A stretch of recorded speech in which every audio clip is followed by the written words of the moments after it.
Moving on, life as we know is usually full of struggles. Yeah. And we've seen that many people have, I mean, there are many haves and have-nots in this society. What does Islam teach us about? I mean, it puts people into difficult situations at times. So what does Islam teach us about these situations, tough situations in life? Okay. It's actually very powerful. When we declare Allah not just our creator, we declare him our master. The Arabic word is Rabb. The word Rabb in Arabic has many connotations, and I'd like to give you a list of them. The first connotation is master. We already talked about that. Right. Then there is the one who has complete authority over you. The authority. As-Sayyid, they say in Arabic.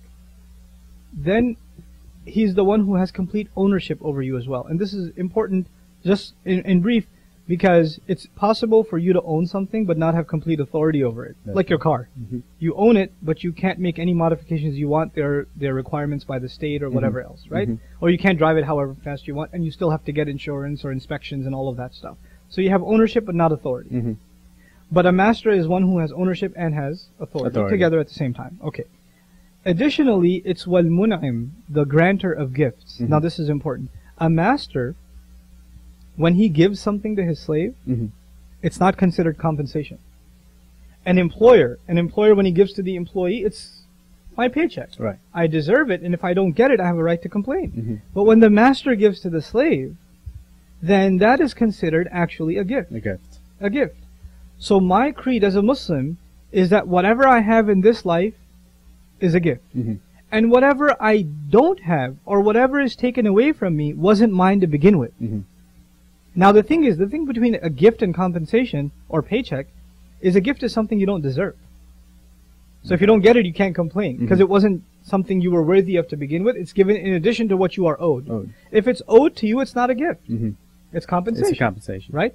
So we believe everything we have in this world is compensation. So my master decided to give me 2 functioning hands. These are 2 gifts of his. Okay. If I only had 1, you can't complain. I can't, because it wasn't mine to begin with. And actually, we take this to the nth degree. The Muslim takes this to the nth degree. When somebody dies, you know what we say to each other? We say, Inna lillahi wa inna ilayhi raji'un. It is no doubt we belong to Allah, and to Him we have to be returned.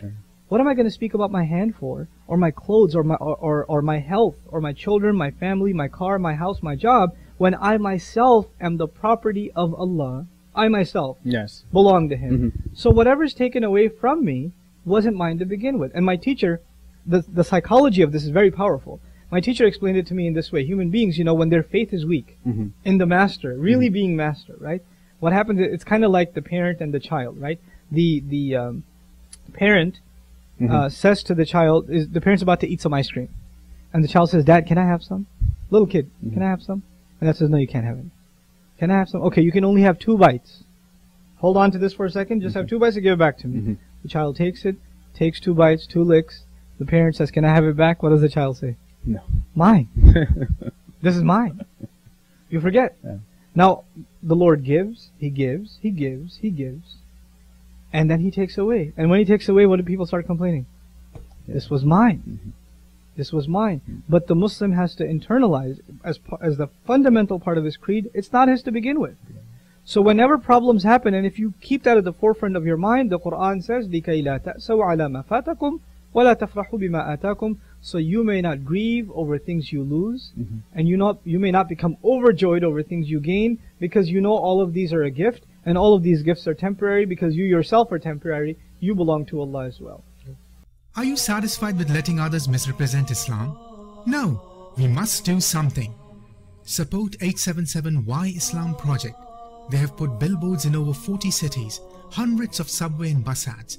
877 Why Islam airs radio advertisements in major cities and recently launched TV commercials on local Fox, CNN and CBS channels. Send your donations today.